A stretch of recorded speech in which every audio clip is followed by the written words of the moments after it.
Every week brings new statements and provocations in the fight world, and this time was no different. Dricus du Plessis finally spoke out about the rumors that he had broken his shin and was injured. His response was direct, to the point, and with that tone of someone who didn't like the rumors one bit. Meanwhile, Belal Muhammad came out swinging, going after Ilia Topuria hard, saying Makhachev would break him in half if they ever fought, and defending his teammate Islam Makhachev while calling out the lack of respect toward Khabib's team. And speaking of Islam, Ian Gary didn't hold back the compliments for the current lightweight champ, said he'd be down to face him at welterweight, and made it clear he sees the Russian as a total threat to the division. And to wrap it up, a bombshell. Magomed Ankalaev, the new light heavyweight champ, took a jab at Alex Poatan, saying the Brazilian is considering retirement and that a rematch between them is looking less and less likely.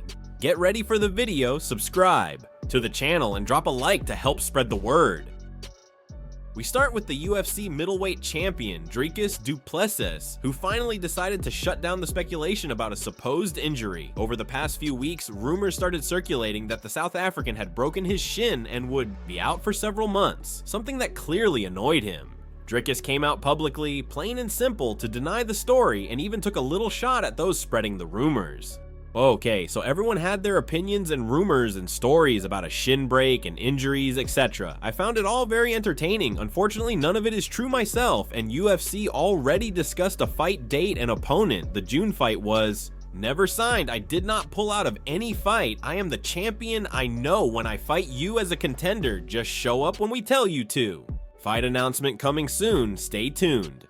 Dricus made it clear that as the champ, he's the one calling the shots. The June fight was never official, so there was no withdrawal and definitely no ducking. In other words, according to the champ, he's ready and already has a date set with the UFC, just waiting on the official announcement. This was a straight up response to those suggesting he was avoiding a showdown with Chimaev or hiding an injury. The South African is standing tall and will decide when and with whom he'll defend the belt, while du Plessis is aligning things. With the UFC, over in the lightweight division, the buzz is about a potential move up in weight by Islam Makhachev, who might be eyeing the welterweight division. A fight between him and Ilia Topuria is looking more and more likely, with many seeing Topuria as Makhachev's toughest challenge. Belal Muhammad decided to chime in. Not only did he speak on the topic, but he also used the opportunity to criticize Ilia Topuria, saying he'd get wrecked in a fight while defending Makhachev and Khabib's team. He didn't hold back.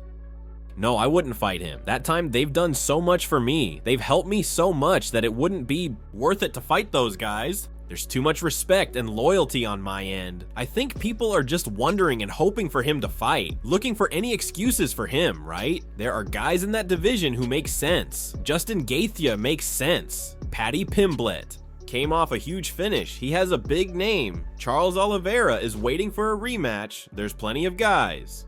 I think Ilia Topuria needs to fight somebody before he gets that title shot, because it's not really worth it for Islam to fight another featherweight, because no matter what they do, people are gonna hate on Islam. Belal didn't stop. There, he went in even harder on Topuria and voiced frustration about the prejudice Khabib's team faces within the UFC. According to him, both fans and parts of the media flat out refuse to acknowledge their greatness, and no matter what the Russians accomplish, MMA fans always find a way to discredit them. It's crazy.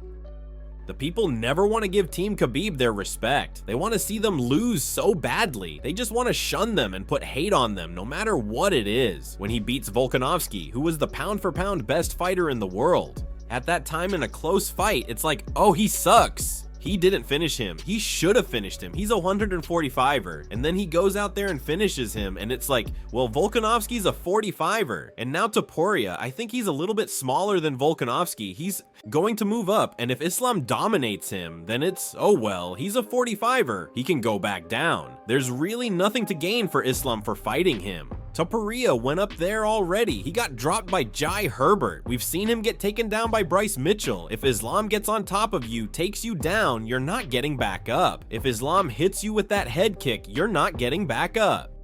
It's the classic case of damned if you do, damned if you don't. Belal believes that no matter how dominant Islam is, people will always find a way to diminish his wins. That's why he sees a fight with Topuria as pointless for the Russian. Meanwhile, Ian Gary, one of the UFC's rising stars, has a completely different take.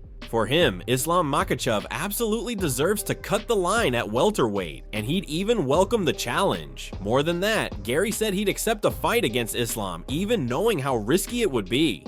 He can jump the queue if he wants to. He's Islam Makhachev. He's the pound for pound #1. You've got to give respect when respect is due, Gary said of Makhachev. And if that man turns up and says, I want to be next, I think everyone in the welterweight division gives the okay. And I think if you try to argue that, you don't have respect for the greatest in the world. I think he's an absolute disaster for everyone in the division. If he comes up and doesn't have to cut weight, he's the perfect example of the new evolution of fighters. Great everywhere. You look at Khabib, and Khabib was dominant at grappling. Islam is the exact same, but probably more clean when it comes to his grappling. And when you look at Islam on the feet, he can crack. I think he makes the welterweight division even more fun, and I would love to test myself against him.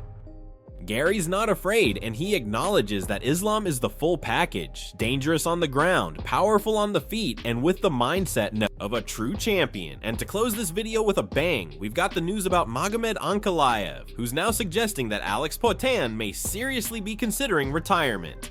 The Russian posted the following on his social media, quote, Alex Pereira, do you still enjoy fighting? I get the feeling you're done. Poatan's camp hasn't responded officially, but according to MMA news sites, the talks have cooled down, and there's even speculation that the Brazilian is feeling very unmotivated after his tough loss to the Russian. What seemed like a sure-thing rematch, expected to happen mid-year, is now looking stalled, with Ankalaev reportedly considering other contenders for his first title defense. Alex Pereira really does seem to be taking a break and resting after all the hard work he's put in, rest he hasn't enjoyed in a long time since he was constantly in training camps. So guys, after all these statements, the UFC landscape looks like it's at a crossroads. Dricus du Plessis made it clear he's ready to defend the belt and didn't dodge anyone. Belal Muhammad opened up about the disrespect toward Team Khabib and stated Islam doesn't need to prove anything to anyone. Meanwhile, Ian Gary showed courage and respect, saying he'd face the pound-for-pound king without hesitation. But now I want to hear from you. Do you think Poatan is really unmotivated for a rematch against Ankalaev? Or is this just backstage maneuvering to buy some time? Do you think Islam should face Ilia Topuria even though he used to fight at featherweight? Drop your thoughts in the comments below. I really want to know what you guys think about these topics that are shaking up the MMA world. If you're a true MMA fan and love staying on top of everything happening in the fight scene, then you definitely want to check out these other two videos on the screen. These two are super important, and I'm sure you're gonna love them. And stay well informed on the latest MMA news. If you enjoyed this video, don't forget to subscribe and hit that like button to help share the content, and I'll catch you next time.